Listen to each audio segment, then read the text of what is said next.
ایک سوال کیا گیا ہے کہ روزے کی دعا کب پڑھنا چاہیے؟ زیادہ تر جو عرف ہے عوام میں وہ یہ ہے کہ روزہ کھولنے سے پہلے افطار کی دعا پڑھتے ہیں،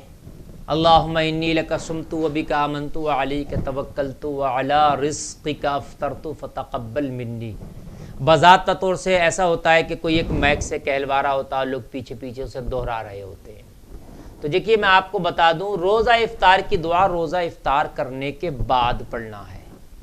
اس لیے کہ آپ روزہ افطار کی دعا روزے سے پہلے کیسے پڑھ سکتے ہیں؟ آپ کہہ رہے ہیں مولا میں نے روزہ رکھا، اللہم لکا صمت، مولا میں نے تیرے لیے روزہ رکھا، وبک آمنت، اور میں تجھ پر ایمان لایا، وعلیک توکلت، تیرے اوپر بھروسہ کیا،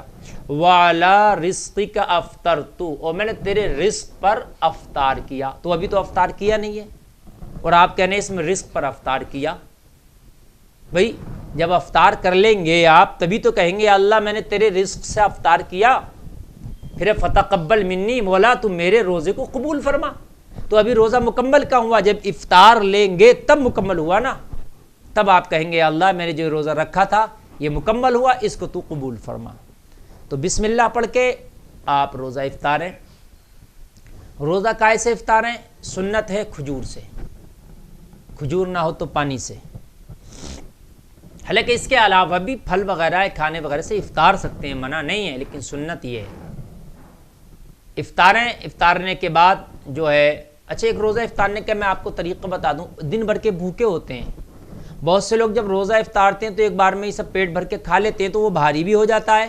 نقصان دہ بھی رہتا ہے۔ پورا دن آپ کی مشینری خالی تھی اور ایک دم سے آپ نے اتنا لوڈ ڈال دیا کہ سب کچھ شربت اور آپ نے پانی پوری اور یہ کھانے اور لوازمات سب فروٹس وغیرہ ایک بار میں آپ نے کہا وہ بھاری ہو جاتا ہے، نماز تراویح بڑا مشکل ہو جاتی ہے اس کے لیے۔ تو آپ ایسا کریں کہ آپ افطار میں پھل لے لیں ہلکا پھلکا، اور پھل لے کے اپنا شربت پانی ہلکا پھلکا لے کر نماز مغرب ادا کریں، اور نماز مغرب ادا کرنے کے بعد اب کھانا کھائیں تو وہ آپ کے لیے زیادہ بہتر رہے گا، پھر معدہ بھی آپ کے اس کھانے کو قبول کر لے گا اور بیماریوں سے بھی بچتے رہیں گے۔ ایسے ہی سحری میں بہت سے لوگ زیادہ کھا لیتے ہیں اور یہ سوچتے ہیں کہ روزہ ہمیں کم لگے گا، یہ ان کی بے وقوفی ہے۔ دیکھیے آپ کتنا بھی کھا لیجیے 6 گھنٹے میں وہ نظام ہضم کا معاملہ یہ کہ وہ ہضم کر دے گا۔ آپ تھوڑا کھائیں تب، زیادہ کھائیں تب، ہضم ہونا ہی ہونا ہے، لیکن زیادہ کھائیں گے آپ پریشان رہیں گے، دن بھر کھٹی میٹھی ڈکاریں آتی رہیں گی، آپ کے لیور پہ وزن رہے گا، معدے پہ وزن رہے گا، آپ پریشان رہیں گے، گیس کے مریض ہو جائیں گے۔ آپ لمٹ میں سحری کھائیے، جو کھانے کا ایک طریقہ سنت طریقہ ہے، کچھ بھوکے رہ جائیں تو ہاتھ کھینچ لیں، اور اس سے کیا فائدہ ہوگا کہ ایک آپ کو کھٹی میٹھی ڈکاریں نہیں آئیں گی، جلن نہیں ہوگی، بھاری پن نہیں رہے گا۔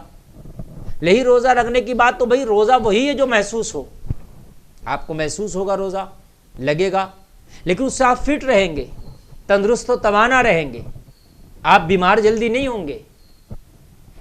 آپ روزہ رکھتے ہیں، ایک عبادت تو ہے، روزہ فرض تو ہے ہی، مگر ڈاکٹر کا یہ کہنا ہے کہ روزہ رکھنے سے بیماریاں دور ہوتی ہیں، لیور کو آرام ملتا ہے، معدے کو آرام ملتا ہے، پینکریاس اور گال بلیڈر کو آرام ملتا ہے، نظام ہضم کی جو مشینری ہے جو ہضم کے نظام کو سرکولیٹ کر رہی ہے وہ سب آرام سے ہو جاتی ہے، لیکن آپ بہت زیادہ کھا لیں گے تو اس پہ تو پھر ایک دم لوڈ زیادہ پڑ جائے گا۔ تو اس لیے اس کا خاص خیال آپ ان ماہ میں رکھیے گا۔ سحری کی دعا جو ہے، اس میں سحری کرنے کے بعد روزے کی دعا، تو میں آپ کو بتا دوں بہت سے لوگ سوچتے ہیں کہ ان کو یاد نہ رہی، سحری کر لی اور دعا کرنے کی روزے کی جو روزے کی نیت ہے، ہاں نیت کرنے کی یاد نہیں رہی، اب وہ پریشان ہوتے ہیں روزہ ہوگا کہ نہیں ہوگا۔ تو میں آپ کو بتا دوں اگر کسی نے زبان سے نیت نہ بھی کی، اس کا یہ ارادہ تھا کہ میں صبح کو روزہ رکھوں گا، تب بھی اس کا روزہ ہو جائے گا۔ نیت زبان سے کرنا ضروری نہیں ہے، دل کے پختہ ارادے کا نام نیت ہے۔ آپ نے یہ نیت پہلے روزے کو کر لی کہ میں پورے روزے رکھوں گا انشاءاللہ،